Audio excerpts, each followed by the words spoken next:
the Comedy Historian podcast, created by Robert and Gemma Ross.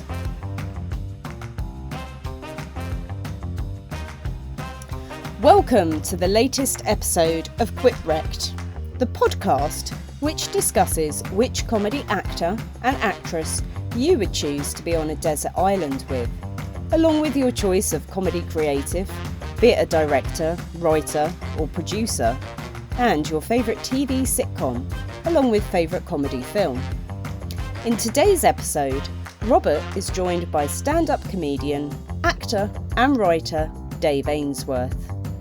Dave wrote the award-winning play, Oh Hello, about Carry On star Charles Hawtrey, which was chosen as Pick of the Fringe at the Edinburgh Fringe Festival. It also won the Laurel Award for Best Play. Dave most recently wrote When the Carry On Stopped, published by Pen and Sword in February 2025. So, are you ready to be Quip Wrecked with Dave Ainsworth? Yes, hello, I'm Robert Ross, Britain's comedy historian, and welcome to Quip Wrecked. Today's guest is Dave Ainsworth. And Dave, I usually start these things by asking my valued comedy guest, when did we first meet? It was quite recently, wasn't it? It was at the special Carry On convention, wasn't it? That was held at the Cinema Museum. And that's where we met for the first time. A love of mutual things. And I'm very pleased to say you're back for our next one, which is November the 29th. I can't wait. I'm so looking forward to it. Very excited. We've got a lovely lineup of guests already, and you are the plum in the centre of the pudding, if that makes sense. Oh, so it segues very nicely into your first choice of your favourite funny man. So talk about your favourite funny man for me. My favourite funny man is Charles Hawtrey, Hey. the late and the great. And I remember watching Charles Hawtrey for the first time on television. It was a showing of Carry On Constable. And I thought, who is this extraordinary man? And why am I laughing at him so much? And I was always interested. I didn't know his name. And then over the years, when I was growing up, I just fell in love with this guy as an actor, and he was really the gateway for me loving the Carry-Ons as I do. He was just the man. So I started to research him because there wasn't an awful lot, and I'm talking late 70s here, there wasn't an awful lot about Charles Hawtrey, apart from the odd thing in the newspaper. And of course, it's well before the internet and all the rest of it. And no one had written a biography of him at all. Yeah. And of course, he left the Carry-Ons and he sort of pretty much left the business, hadn't he, by that stage? So he'd sort of dropped out of circulation. He would pop up on things like Movie Memories, wouldn't he, in the 80s? That's right. There was that awful showing in on the Roy Hudd show. But the odd thing, but very little. He was more or less a recluse towards the end, wasn't he? And it's such a shame because he brought so much joy to a lot of people, including myself. So what do you think his unique contribution to the Carry-Ons in particular is? Because he brings such a wealth of experience to those films, and in a very established cast of actors. But Hawtrey always does shine through somehow, doesn't it? That image is so iconic. It is. I mean, experience first of all. Yeah, I mean, he had the most experience of all the Carry-On actors, of course. And I think with that experience came that idea of how to use comedy in a different way. And his physicality was so much different from everybody else. It was that otherworldliness, wasn't it, about Charles Hawtrey? He seemed to come from somewhere else. That was certainly one thing. And the way he used... and the way he used that middle distance and, looked nearly onto camera while everybody else was engaged in doing what they normally would do. He was always doing something slightly different. And of course, it was a joy, wasn't it? Every Carry On to watch Charles Hawtrey coming, out of a teepee in Carry On Cowboy. Oh, hello, and it was that greeting of "Oh, hello," which I thought just underlined the fact he was in the Carry On film, and you applauded it, I know immediately. Gerald Thomas, the director of all the Carry-Ons, he was on safe ground when he had Charles saying that line, because he knew the audience would relax and think, right, here we go. Yeah, exactly. It was like a starting pistol, wasn't it? We're gonna have some comedy here, Yeah. and it's going to be good, Yeah, and we're going to love it. we got and I know we both agree on this. I mean, his lack is horrendous missing when he's not there. Those last few films, it misses him so much, doesn't it? You could do with an "Oh Hello" in Carry On England, for example, to lift it, couldn't you? Yeah, well, absolutely. Carry On England certainly needed something, didn't it? But I agree with you, and you could tell he was missing from straight away, couldn't you? From the Carry On Christmas that he missed. Yeah. Um, he was he was really missed in Carry On Girls then, and that film, I think, of all the films, that sort of began the sort of downward descent, really, for my money, of the Mm. Carry On series. It was slightly lifted again with Carry On Dick, but Yeah. again, with Charles Hawtrey there in Carry On Girls, I think it just would have been a much better film. Well, because it would have been playing Jimmy Logan's part, wouldn't it? The sort of the Yeah, second body character, but also that was the first one without either Charles or Kenneth Williams, so that camp yeah. was missing, Oh, wasn't it? And that's we your we that's your missed that. Yeah, bloodline, yeah. But yeah, I what was agree. it about Charles that made you, not just like most other fans watching the films on television, presumably, but you researched him so much that you wrote a play about him? Yeah, I did indeed, and I only had bits and pieces, but I had enough to really get the idea of what I wanted to write, because I think a lot of people would say that it was black and white with Charles Hawtrey, that he was loved as a comedian, but as a person, perhaps he was much less loved. Mm. But I don't think that's quite true, because I think there's a lot of grey there. Obviously, things happened when his mother died. When Alice died in 1965, things began to fall apart slightly. Mm. But it's quite interesting when you hear of people like Barbara Windsor, for instance, saying that she was his favourite Carry On performer.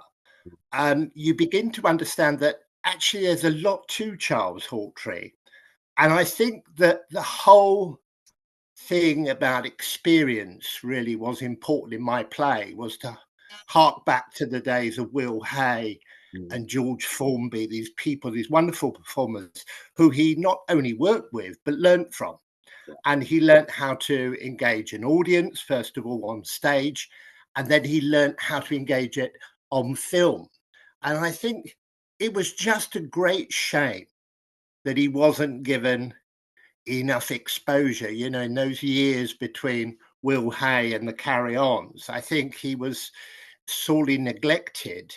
Mm. And had he been a bit more well treated, I suppose, I think he could have gone on and made more Carry On work, not just Carry On. I think he could have done, like Joan Sims. She made a couple of good comedies, in the 80s and 90s. I think he could have done likewise. I really do.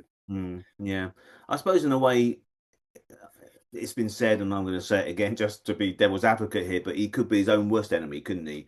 I mean, obviously, like a lot Oh, of great comedy talents, he indulged rather heavily in alcohol, and the great Sid Field, always said that the more he drank, the funnier he thought he was. But the opposite's true. Obviously, your timing goes, doesn't it? And yeah, your social skills go, basically, don't they? absolutely. Well, I think his social skills started to go downhill after Alice died. I don't think there was any question about that. I think he cared less about the people he worked with. Mm. But it's not universally so. I think you're right, Robert. I think he was his own worst enemy. There's no doubt about it. And I think we can blame alcohol for a great deal of that. But I also think, talking with people who worked with him when he did a touring production in South Africa in the 70s, they said he was the consummate professional. Yes, he did drink too much, but they sort of not turned a blind eye, but they let him indulge, let's say, as long as he was good on stage. And they said, you know, he did, I think it was about 20 performances, and he was spot on every single time. And that was in the late 70s. Yeah. Well, I mean, you know, we've talked about this at great length. I would have forgiven him anything, quite frankly, because he was so brilliant. Yeah, You know, obviously the Carry On people were putting elements of alcohol into them, even around Carry On Cowboy. But certainly my very last one, Carry On Abroad, it's always swigging from the suntan lotion bottle and all that, isn't it? I mean, that was very Charles Hawtrey sort of life imitating art, or vice versa, wasn't it? Really. It was, it was, and you know, good for them. I think they got a really decent gag out of the suntan oil, you know, one. But I think Charles Hawtrey never realised that actually he was being taken the mickey of, was he? Really? But I think you're right. I think the alcohol by that time was causing them a problem. They did have a dilemma. I just, you know. That idea of forgiveness, I think like you said, I think I would have forgiven him just to have him in the picture, just to have him there. Like they did really with Kenneth Williams, didn't they? They indulged Kenneth Williams quite a great deal, especially later on. And I think they could have done the same with Charlie. I think they should have done. Yeah, I'm going back to 1972 and giving him top billing for Carry On Christmas, and we'll go on. Anyway, well, I mean, I'm indulging you now. I'm you know, the Carry On guys might not have indulged Charles Hawtrey, but I'm indulging you, Dave, because I'm allowing you to have as your creative comedy person Charles Hawtrey. Go on. Thank you. Well, I think he's a great lesson actually in how a comic actor uses other people to develop a comic persona. And I think the example here is Will Hay. I think he learned an awful lot from Will Hay, especially the physical stuff. If you look at the way Will Hay stares at people, does double takes, etc., it's very similar to what Charlie Hawtrey did. And I think he learned definitely from Will Hay, and he imitated him to an extent, but used the ideas in length of staring, for instance. He would stare just that little bit longer. He would pause just that little bit longer. And I think those little tricks that Will Hay used, I think Charlie used as well. And those two spent a long time discussing comedy, you know, off the set. And much to the annoyance of other people, actually. They felt that Will Hay indulged Charles Hawtrey a bit. And I think he probably did, actually, because he knew Charles Hawtrey was a really good foil for his character. And they worked so well together on the films. It's just a shame, wasn't it, Robert? Yet again, you said he was his worst enemy. And I think he was with Will Hay, because he tried to get bigger parts, didn't he? He tried to convince Will Hay that maybe they were more like a double act, and that's exactly what Will Hay didn't want, because he'd been through that before. Yeah, exactly. But the studios again wouldn't allow Will Hay to be his own man, even at the end when he was teamed with Claude Holbert, the sort of double act one. They couldn't quite see him. Whereas in America, you had W.C. Fields being that sort of curmudgeon character. Will had to be sort of balanced by somebody, a silly ass or something, didn't he? You know. Absolutely right. Yeah, absolutely correct. And I think that's it. But Charlie did learn a lot from Will Hay. There's no question about it. Will Hay, the most celebrated British film comedian of the 30s, we would say, wouldn't we? And I think it's a shame that Charlie didn't reach that kind of level of, you know, attainment, really. Yeah, but it's lovely to see, because they were both film directors as well, weren't they? Obviously, Charles did the sort of the films in the 1940s, and Will was co-directing and pretty much fully directing, although not credited as such, his Ealing film. Yeah. Do you think they would have discussed sort of film, the engine works of a film, how it's put together, how it's compiled, you know? I think so. Yeah, I think very much so. And again, it's a bit of a shame, isn't it, that Charles Hawtrey didn't wasn't perhaps more disciplined to become either a director or, in the way that Will Hay was, a director who also helped develop the script a bit as well. And I think that Charlie could have been used perhaps more wisely, maybe in the 40s and the 50s. And I think then he might have been a different person. But then again, it's always those ifs, isn't it? I think it was a shame that Charlie didn't have enough exposure in the 40s and the 50s. But having said that, I'm so relieved that he was sort of rediscovered in the Army Game and then the Carry On films. Thank goodness, because at least we've got the product that we have got now that we can look back on. Absolutely. I mean, I think you mentioned in your work that he worked with the great directors of the time, Michael Powell and Alfred Hitchcock and those sort of people. But it was always that type of performance, wasn't it? It was always his sort of Will Hay schoolboy in a serious setting. So do you think he not willingly, but did you think he sort of like shrugged his shoulder and thought, well, that's what they're giving me, so I might as well just play that part, forever, really?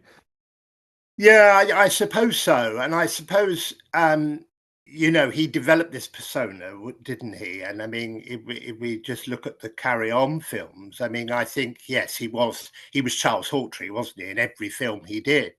But you kind of didn't mind that because you knew you were going to get that laughter, that joy from a Charles Hawtrey performance, because often it would be incongruous, wouldn't it? They cast him well. I mean, he was big heat, for example. Yes. yeah. Well, there, yeah, exactly, exactly. And it just he just worked. It just worked so well because, as I said at the start, I think it was his otherworldliness, his oddness, which made him stand out in all the Carry On films, I think. And I'm trying to think of a Carry On film. Well, maybe Carry On Loving. I didn't really love his performance there. I don't think he had an awful lot to do, really. No. But again, he does lift it. He comes in as that sort of, yeah. I mean, of all the things for a 1970s actor, just when homosexuality's been legalized, he's seen creeping into a gentleman's toilet. I mean, it's that sort of, Yeah. as a social document, that's quite amazing. Yeah, I know. And suddenly all that being in Congress isn't in Congress, actually. It's a kind of reflection of who Charlie was. And of course, Charlie wasn't, he didn't hide his homosexuality, did he? Like Kenneth Williams. And that's what made him an interesting character too. He didn't give two hoots really about what people felt about him. And to some, I think, that's great, isn't it? To be comfortable in your own skin.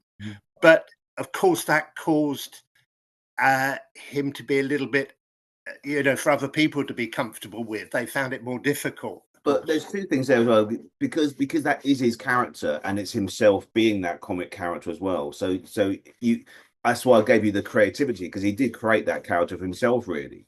And secondly, it makes him a very modern character. You can relate to him, can't you? I'm sure we both get letters from young kids watching the Carry On films, and a vast majority of them hone in on Charles Hawtrey as the person they really love. Yeah, absolutely. And the guy, the actor Jamie Reese, who took over my performance of Charles Hawtrey, he really did identify with Charles Hawtrey early on, and being a gay actor, he really embraced the fact that this guy was obviously gay. And wasn't ashamed of it and celebrated it. And that is wonderful and it's liberating. And I suppose that's another thing about Charles Hawtrey. He was different in so many ways. And there were gay actors in the Carry On films, but none of them celebrated their sexuality like Charles Hawtrey. He was completely liberated. Well, we're jumping about on your choice now because it's all wonderfully sort of connected. But let's go to your favourite comedy series then, which surprise surprise is The Carry On. And we can talk about your new book. And give me the breakdown of what the new book is about and what inspired you to write about that particular break in the Carry On history.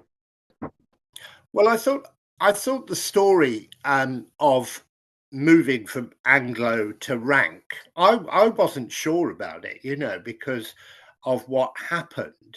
And I wasn't sure either, Robert, about what Anglo Amalgamated was. Who the hell were these people, And actually, Stuart Levy and Nat Cohen, the two people who ran the company from the 1930s, they really were heroes of the British film industry, I think. But it was a shame, because although they made the Carry-Ons really what they were by pumping money into them early on, Nat Cohen, they were partners, Nat Cohen and Stuart Levy. Nat Cohen was never that comfortable with the Carry On series, whereas Stuart Levy was. Stuart Levy loved them. They were a cash cow. But whilst they were a cash cow, Nat Cohen wanted to make better films. He wanted to make classier films. He wanted to pump his money into critically acclaimed films rather than, these successful commercial films that the Carry On series was. So when Stuart Levy died in 1966, as you know, Nat Cohen dropped the Carry On series. And it was what happened then and how, Rank picked them up and said, okay, we'll go with you and we'll fund you and we'll distribute you, but you're going to have to drop the Carry On prefix. So that's why it's called When the Carry On Stopped. Yes. It did. But the stupidest commercial idea to drop the brand that everybody knows, isn't it? But retain everything else, But I suppose Peter Rogers, the producer, was desperate to find a distribution company, so he said yes to anything that was offered him. Yeah, he had to, didn't he? I think he had to, Robert. I don't think he had any choice, did he? It was either Anglo who said no, or Rank. There was no one else really who was big enough to take it on. And although it was silly, of course, Peter Rogers was a lot of things, but he was a very astute businessman. And he knew perfectly well that all he had to do was to make sure that the media understood, and the media at that time, mainly newspapers, understood the fact that although it was called Don't Lose Your Head, although it was called Follow That Camel, it was a carry-on film, really. And of course, on all the posters, here's the carry-on gang bringing you Don't Lose Your Head. It's a carry-on film. So, and he quickly convinced, it didn't take long, did it? It took all of 14 months for him to convince John Davis of Rank to put the Carry-On name back. I think Peter Rogers always said, the audiences are not stupid. They know a Peter Rogers production with that cast of actors. They know what they're getting. And obviously, because in the Anglo days, they were doing the Big Job and Twice Round the Daffodils and pseudo carry-ons, weren't they already? So they got that. Sure. Yeah, they had. And Raising the Wind is another good example of that, isn't it? I think that, and that's really the second part of my book. It's not just to tell that story. It's also to tell the story of what makes a carry-on film. Well, actually, for my money, it's the actors. It's that repertory theatre of brilliant actors, and they were all actors. And so I wanted to tell their story for those years, just what work they were doing at the same time. So I look at their theatre work, their television work, because they're all jobbing actors. They weren't paid an awful lot of money, as we know. So they had to find other work, which they did, and they did it brilliantly. And so my book is really a celebration, I suppose, of all those carry-on actors, really, who made the films work, because that's what made it work. It wasn't the writing, was it? It was But the it's performers got to who help, but lifted. no, certainly. I mean, having I'm not going to name any script writers, but having read the scripts, they certainly are lifted off the page by those performances of Charles Hawtrey and Sid James and Hattie Jakes without a question, because you're laughing Ah, because you hear their voices, don't you? you do. You hear their voices straight away, and you think, what can we do? And they must have looked at the scripts, all of them, from Sid James downwards, and thought, right, how the hell are we going to lift this? Right, okay, I know, we'll do this. Yeah, And they just did what they naturally did, and they were all of them, there's very capable performers. that real energy, isn't it, about all of them? That it's just like you as you say, they're thinking, right, it's down to us to make this work somehow. Yeah, So, I mean, it's so. What do you think it was? I mean, about those early carry-ons. I'm talking about sort of the Norman Hoodis era and just those first three or four yeah. years that struck late 1950s British audiences. You know, I mean, Carry On Sergeant, as you know, was number 3 in the box office, and it came Yeah. from nowhere, really. What was it about that ensemble and that feel of Carry On Sergeant that really hit home? Do you think? Um, I think obviously it reflected a part of the time, didn't it? I mean, national service and all that, so that it was relatable.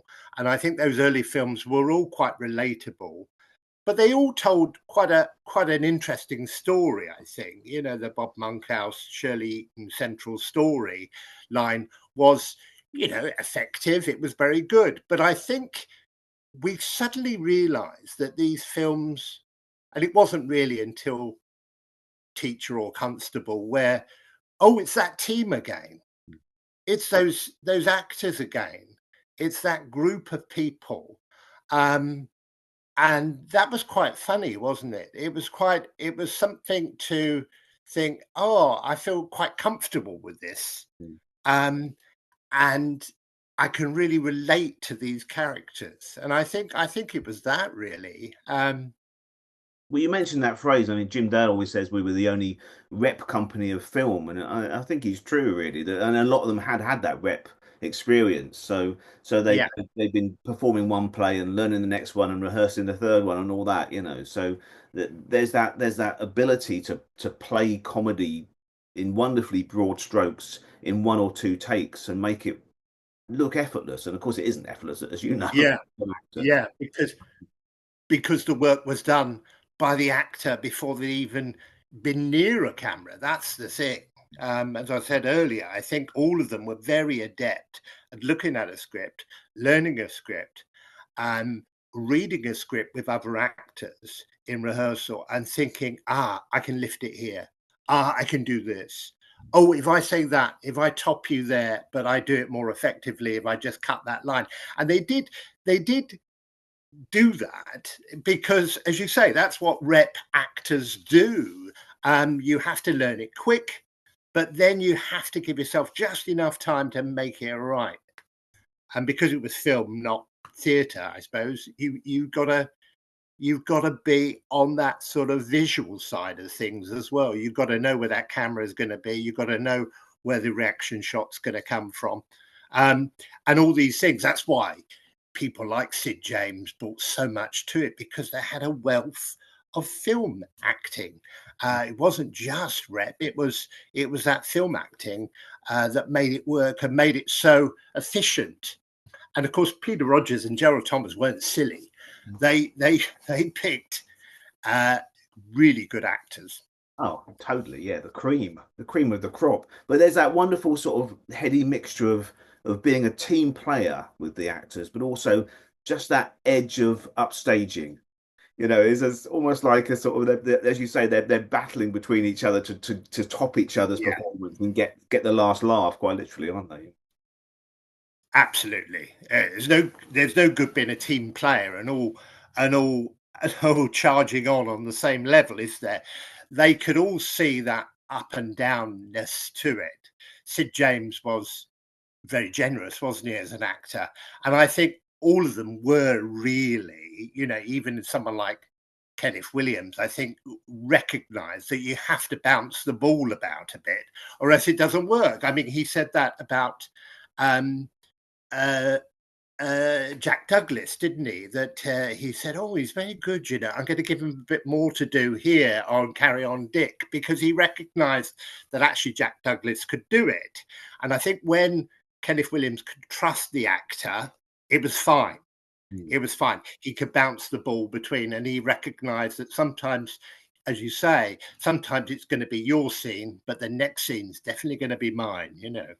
Yeah, but also I think all of them, including Kenneth Williams, was aware that it was good for the film, and if the film was popular, then Yeah. they would be popular, wouldn't they? And they'd be asked back for the next one and all that, And you made a good point there, Dave, because Jack Douglas, bless him, is a little bit maligned, to be honest, by a lot of the fans that they say, "Oh, he's a one-trick." I think, yeah, But I agree with you. I think he is. he's got that comedy energy, hasn't he? The others had.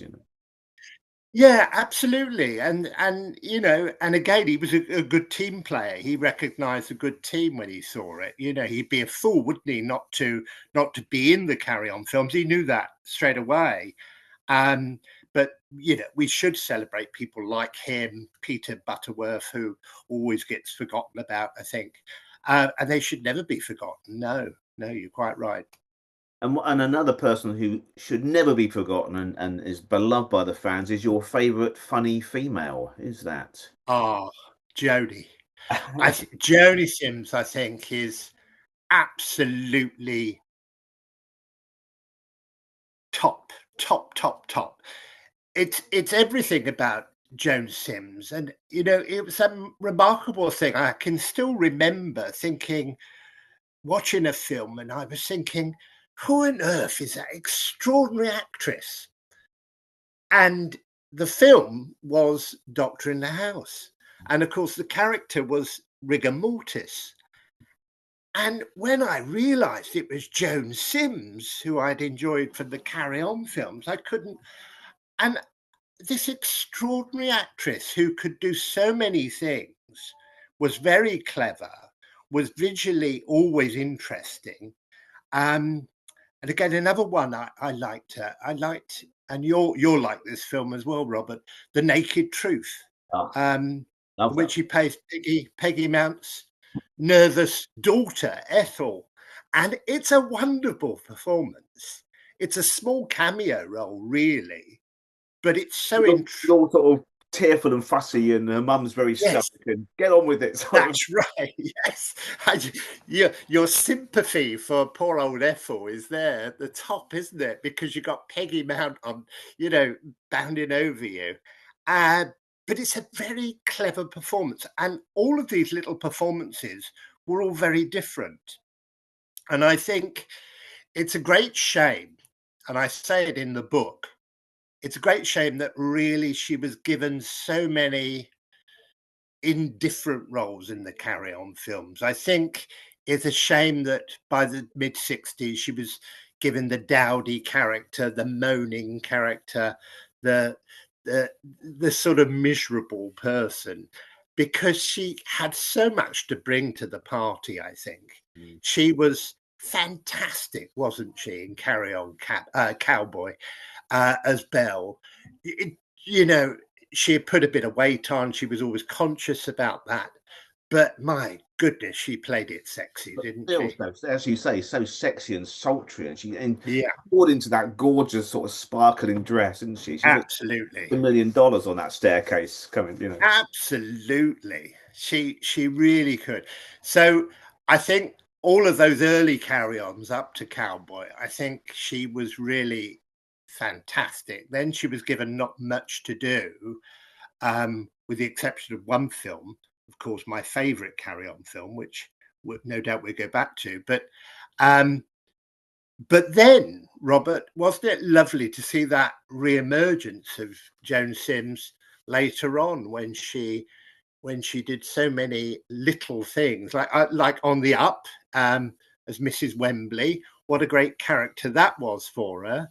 And then to see her in Only Fools and Horses as the aunt, Aunt Reenie. You know, she was marvelous. And all of that lovely timing she had, all that skill she had in finding little nuances, like that appalling laugh that she had for Aunt Reenie, was wonderful. But And I think, you think it's a because like, for me, I mean, I think she's one of our greatest actresses, regardless of comedy. I mean, she's got the range of yeah, Judi Dench for me, you know. But do yeah, you think comedy was a sort of curse for her that she wasn't allowed those roles, you know, in outside a of way, I think, yeah, I think it is. And the fact that she was female, because, you know, as any actress would tell you, you know, there's only so many roles out there for middle-aged women. Um, and I think, yeah, I think you're right, Robert. I think had she been reinvented, I mean, she was, you know, if you think of her in a serious role like that wonderful Agatha Christie she did, A Murder Murder in Is the House. Announced. Yes, indeed. Yeah. Yeah, yeah. She was terrific in that. And again, you know, people hadn't seen that side of her. And yet she was always an actress. She just happened to float into comedy and she did it so well. So yeah, I think it was a shame. I think she could have done so much more. I think she again wasn't really given the roles. I think Talbot Rothwell didn't really serve her well, really, in the later Carry On films, and I think that was a great shame. There was that need for the nagging housewife, wasn't there? And Joan would be first up for it to get it. And if Yeah, Joan wasn't doing it, Patsy Rowlands would do it, you know. So yeah, I know, I know. And Patsy Rowlands again. Oh, sublime actress. I love her. I love her. But again, like Joan Sims always seemed to wear it so lightly and accept that as part of the profession in a way, and always give 100% of what she was doing, and always, you know, and like you say, when you spot her in a serious role like the Agatha Christie or like the Lady Killers episode, that even then and even now, critics would say, "Oh, she's a comedy actress giving a serious part, like it's a revelation." You know? oh, oh, you know, doesn't that annoy? Doesn't that It does annoy? annoy. Yeah, absolutely. Yeah, yeah. But And it used to annoy. Well, there's used to annoy Barbara Windsor, didn't it? You know, it was always carry on, Barbara, don't worry about it, you know, carry on this, carry on that. You know, she only made 9. Um, but it's always that tag. But I love the headline, Robert. I can't remember which tabloid it was, but when Nat Cohen, God bless him, who dropped the Carry On films, when he died, they say the man who was behind the Carry On films has died, you know, and he would have turned over in his grave, no doubt, you know. as I said before, it's the blessing or the curse. If you've been touched by the carry-ons, I remember Ronnie Stevens, who did one, the drunk in Carry On Cruises. Yes. He said, "I'm always called a carry-on actor. I did like 3 weeks." But you're touched. It's a bit like Harry Potter now, isn't it? Harry Potter actor dies now. If you've done one, Yes, your absolutely. entire 50-year career on the stage Oh, is forgotten about. I know. Michael Gambon. I mean, for goodness sake, he's done so much, hasn't he? Yeah. But yeah, you're Oh, well, right. brilliant. Well, look. Again, I'm indulging you. It's Carry On all the way, and I'm very happy to talk Carry On until the cows come home, as you know. But so you mentioned it. You flagged it up. You've teased it a bit, Dave. What is your favourite Carry On film? I know Joan and Charles are both in it, so there you go. They are, yeah. And I think that's the reason it is my favourite Carry On film. Don't Lose Your Head. Don't Lose Your Head, for my money, is the best Carry On film. And like any Carry On film fan, it's difficult, isn't it, to pick one? But if I was to pick one, it would be Don't Lose Your Head. And it's mainly because of the performances of both my favourites, Charlie Hawtrey and Joan Sims. And if you just take that arbor scene, which probably lasts, I don't know, 5 minutes, I just say that is the finest Carry On moment for me, where they meet in the garden and she drops a hanky and he picks it up and he smells it and then he discards it. It's wonderful. It's wonderful. And then, of course, the famous uh, your brother, look out, you know, and when they're cracking up laughing, and you can see it on screen still now, can't you? But it's a wonderful scene, and what makes it good, you know, the dialogue's fine, it's okay, but the comedy, 90% of it comes from the physicality of the whole thing, and it's reaction stuff really, and it works beautifully. And anybody wanting to study film comedy should really just look at that scene, and it is a joy, an absolute joy. I'm crying here with laughter because it's such a beautiful moment. But to be honest with you, it shouldn't really be in the film because it's almost an outtake, isn't it? Because as you say, they're cracking up with laughter, and Jones' lips are pursing. Yeah. He's trying to cover it up and laughing. Charles Hawtrey knows what he's doing. He's twisting the knife to make her laugh. But that's what makes it such a joyous moment, isn't it? It's almost like a little peek into the back room in a way. It is. I think it is. I think it definitely is. But why they're laughing is because they both recognized, didn't they? This is bloody funny. This is really funny. This works well. And they loved it. And of course, you know, had it not been a carry-on film, they would have probably taken another 3 or 4 takes on that. Wow. And perhaps made it even more joyous, you know. But you're right, as a moment in time, it's perfect, really, the way it is. And I like to think they both know we're getting away with this past the censors. They've passed this line, and the pronunciation of that word. I know. But we're pushing naughty school kids, aren't they? You know. Yeah, exactly. And I think that's what we do, because it's the school kid in all of us who can recognize that naughtiness. But it is a wonderful moment. And it's not just that, of course. I think at the top of the film, Charles Hawtrey at the guillotine. I mean, isn't that wonderful with the book? And he's reading the book, Marquis de Sade, and then bless him, Peter Butterworth comes up to him and he says, "Unhand me." And if you just watch that scene again, it's another one of those examples, isn't it? As you say quite rightly on the commentary, that Charlie is doing that stare, you know, off just off camera, and he is embracing us. He's looking at us. He's saying, "Look at me," and we are looking at him. We're not looking at Peter Butterworth at all. We're just looking at Charles. As you say, Butterworth was a seasoned scene stealer. Absolutely. He couldn't beat Hawtrey, could he? Couldn't have it.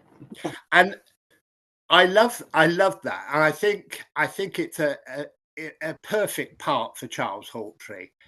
Even in the sword fighting scene, I mean, he does it so well. I mean, he must have listened to the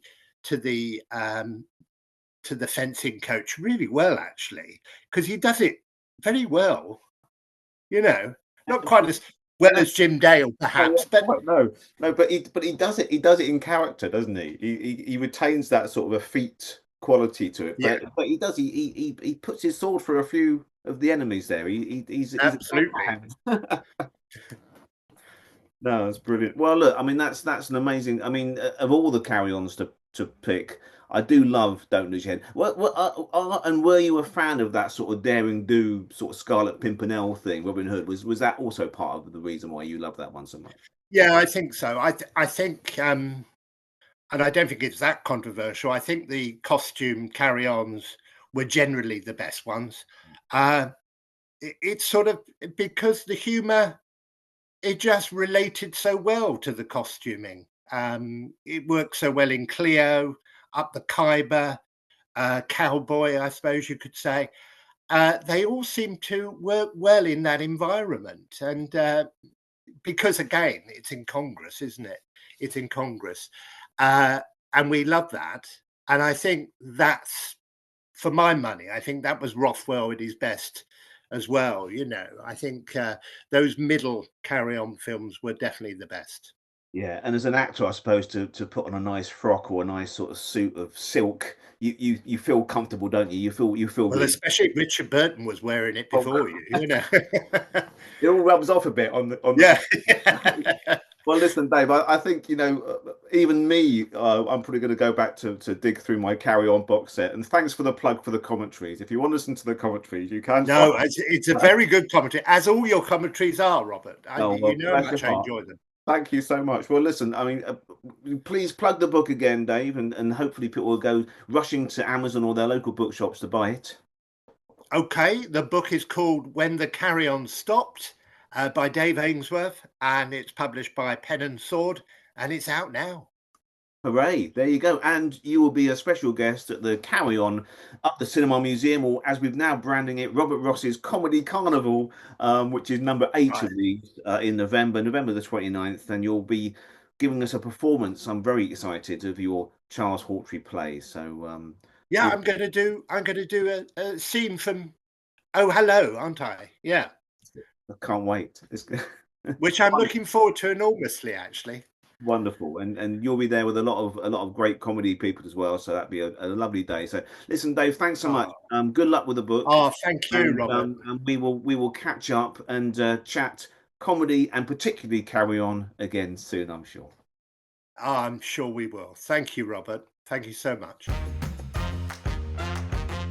If you've enjoyed listening to this podcast, please subscribe for more upcoming episodes and do tell your chums. You can find out where Robert will be appearing next or what books he has coming out by visiting his website www.robertross.co.uk. You can also follow Robert on Facebook if you search Robert Ross Comedy Historian, and he's also on Instagram at Robert W. Ross ESQ, that's Esquire, for more fun over there. This podcast was hosted by Robert Ross and produced by Gemma Ross.